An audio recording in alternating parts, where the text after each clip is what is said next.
Hi guys, it's me, Arden Lee, and in today's video, we're going to be talking a little bit about the question of what do you do if you're starting down your personal growth path and you feel at this beginning point like you have so many issues that you're not sure where to start or what to work on first. And this is a great question that is coming from one of our members of the Repatterning Parlor. And that's a free Facebook group that I moderate full of like-minded individuals who are coming together to share resources and get support on their journeys. So if you haven't joined us yet, I would definitely encourage you to check out the link in the description box, and we would love to see you there. So this question is a great question because what I've found in particular is that our core wounds tend to influence almost every facet of our life. One of the things you'll hear me say over and over again is that the way we do one thing is the way that we do everything. And something like a lack of, say, self-worth or a sense of worthiness or belonging is something that absolutely can show up not only in, say, our personal relationships, but also our careers, our professional relationships. If we're having something like, let's say, low self-worth for whatever reason, then of course it's going to show up in how we allow ourselves to be treated in all kinds of relationships in our lives. So oftentimes at the beginning, it can feel really overwhelming. It can feel like the very foundation that you've built your life on is something that you wanna tear out and rebuild from scratch. It certainly felt that way for me when I realized how much I was trying to prove my own sense of self-worth, and that the energy of proving my worthiness, right? Feeling like I had to overcompensate, to showcase it, that I had to be, really, to really make sure that I was adding so much value in all of my friendships and relationships. That absolutely showed up in every aspect of my life, from, most personally from, my romantic relationships, which was really the catalyst for me, really the thing that I set about to solve when I started my journey. But then I looked through and I saw where it was really affecting almost every aspect of my life. For example, I was a dating and relationship coach, right? I was a pickup artist, essentially. I was a seduction coach. And so much of what I taught was based on that same belief of I need to be over the top. I need to be, someone who's constantly adding value, who's constantly calculating her next move, who's going out of her way to anticipate everyone else's needs, right? And so, so naturally, my career really had to be destroyed and rebuilt too. I was like, oh, wow, this core wound of unworthiness is actually something that has that's propping up several pillars in my life, right? And maybe for that reason, I'm also attracting friends who don't value me as much as I deserve to have in my friendships, right? So it's one of those things that I want to feel into this just for a moment, and I want to really acknowledge and express appreciation for the person who asked this question, because if you're feeling that, my instinct is to say you're really on the verge of a big breakthrough, which is wonderful. And I totally get where it feels really, really overwhelming. So here's my advice based on what I took from my approach, essentially. Yours may differ a little bit, but I'm hoping that in conveying my own story, you'll see sort of the way that the mechanics worked. I'm a big believer in the base foundational need for a personal growth journey to be a safe home space and enough financial stability that you don't have to worry about taking care of your basic needs.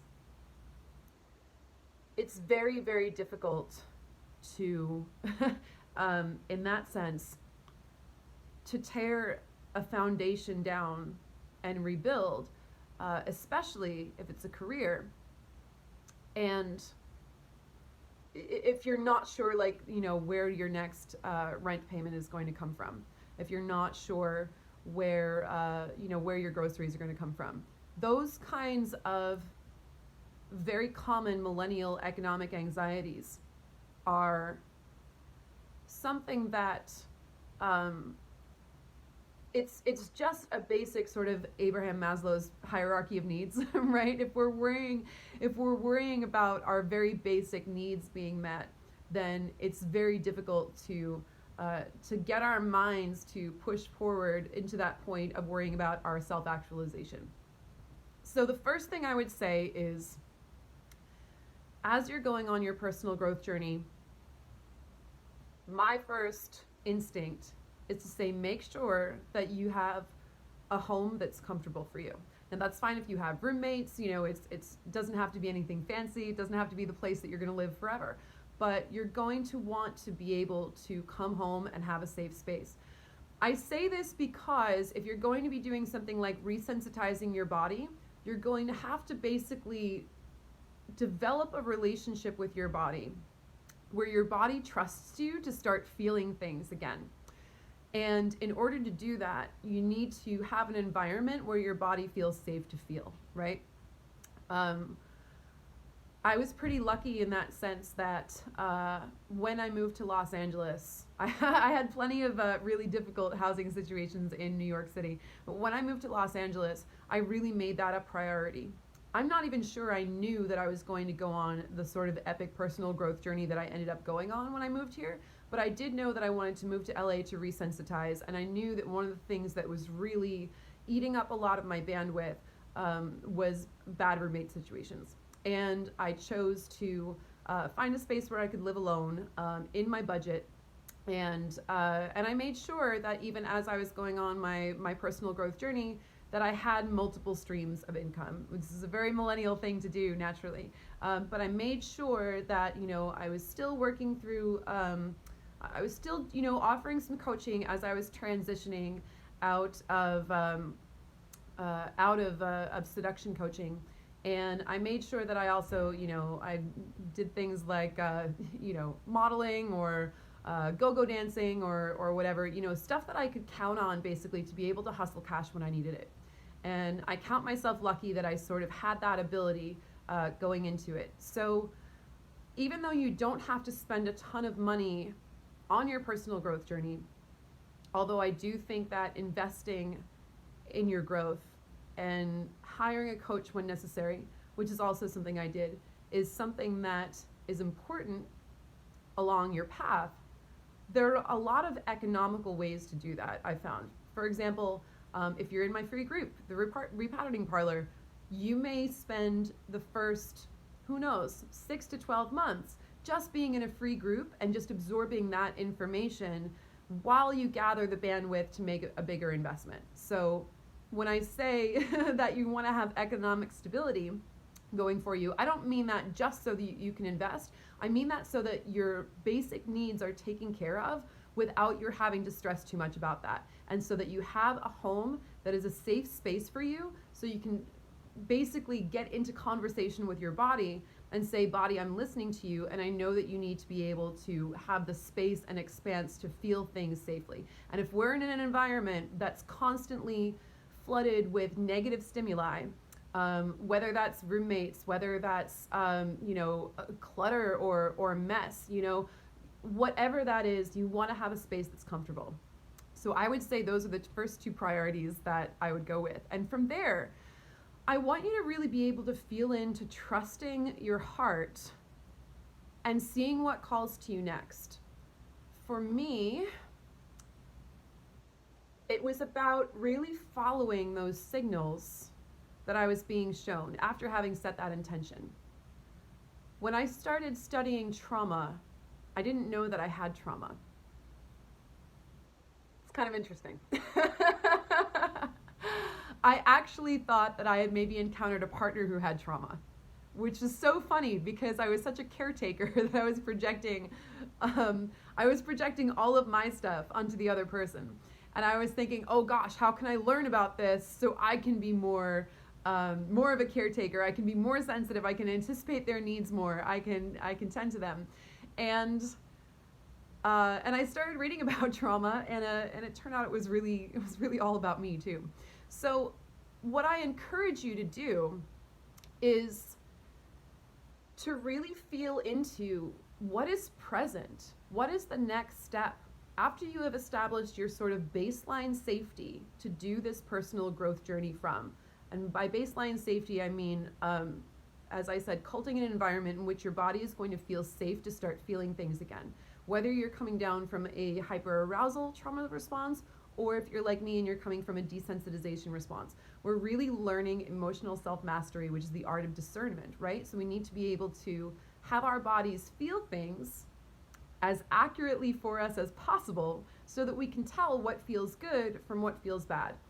The way that our trauma fucks us up a lot is by robbing us of our discernment, by either desensitizing us so that we can't feel anything at all, or putting us in a state of hyperarousal so that we think that everything is a potential trigger, and we can't discern what is from what isn't. So in that space, one of the things that we do talk about in the Repatterning Project, which is the larger group container course, where we really go through and we do all these steps, is we do talk about bandwidth management.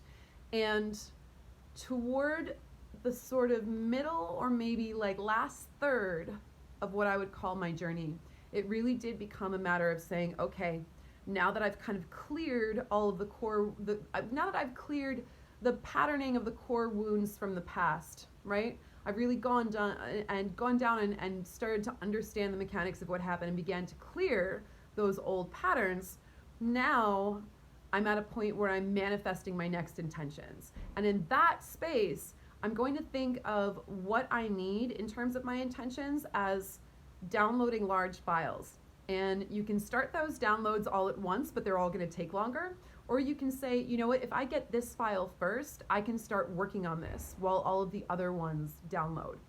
And I think what's kind of ironic about my own path is that even though I started on it, perhaps even because I started on it, as a means of fixing my romantic relationships, ironically, the relationship coming in for me was almost the very last part of the path that happened. I fixed everything else before I got there, right? You know, down to and including, you know, creating a business that's centered around my soul mission, creating, you know, also an artistic endeavor, you know, my band Arden and the Wolves that really fed my heart, right? And combining these two together, you know, making sure that my friendships were really healthy and nourishing for me, using my friendships as a space to practice emotional intimacy before I called in that romantic relationship. So I hope my answer here is clear. Having the stability and the comfort of a home that feels like a safe space is, I believe, one of the keys to beginning on the journey at all. Having a home where I live alone and I feel comfortable, and even at times when, you know, I may have been a little, you know, struggling a little bit financially, or I may have had things pile up, I was never worried about being able to pay my rent or being able to provide for myself. And I count myself very lucky in that regard. And once you have that taken care of, the next step is really, I guess what I'm saying is I don't expect you to know. What I do expect you to be able to do, or what I encourage you to be able to do, is to feel into your heart and listen for those signs that come next. They're going to be those things. You're going to set your intention. All right, hey, this is what I want to fix, or this is what I want to, you know, this is how I want my life to be different. This is the thing that is no longer tolerable, and this is what I want to create for myself. And after you set that intention, what tends to happen is there will be pieces of information or resources that will jump out to you as being something that you feel called to go into. And you might not even know why at first, just like the same way that, you know, I didn't know I had trauma when I started studying trauma, right? Or I certainly didn't know I had as much trauma as I ended up realizing I had. So going down that path by following your heart, even when it feels dark, you know, even when you're stumbling around and you're like, I can't see here, but I think this is the next step, and this is the next step, and this is the next step. I went for about 2 years on my journey that way, just being like, I think this is the next thing, this is the next thing, this is the next thing. just by really feeling where I felt a resonance, where I really felt called, where I felt that sense of curiosity, where I read an article or I saw, a summary for a book and just like something lit up in me and I was like, yes, I need to know about that. And then about 2/3 of the way through that journey, I started being able to really look at my intentions in terms of, as I said, like downloading large files and saying, which one do I need first to be able to do the most work going forward? Do I want to start them all at the same time, or what's one that I can call in, now that's going to help me with the rest of my intentions and getting those done more quickly? So I do believe that it goes from, okay, cultivate a safe space to actually make the journey and feel safe going forward, to being okay with kind of stumbling around in the dark and blindly following what calls to you, trusting that your heart and your guidance is going to show you the things that you need precisely with that feeling of a spark of curiosity or inspiration when you come across it. And the third thing is when you really do get to that point where you're like, okay, I feel like I've cleared most of the patterns. Now, here is what I'm giving myself permission to manifest in my life, and what do I need to create first in order to make the rest of them easier. So I hope that was helpful. I know that was a lot, but that's really the truest answer that I feel I can give for this point. Yeah. There's going to be a part where you don't know, and you're really just kind of following that spark of inspiration, and then there's going to be a point where you do know, and you're that master, right? You're in that mastery of being able to set your intentions one at a time and call them in the order that's going to benefit you the most. So I hope that was helpful. Thank you guys for listening, and I hope to see you in the parlor soon.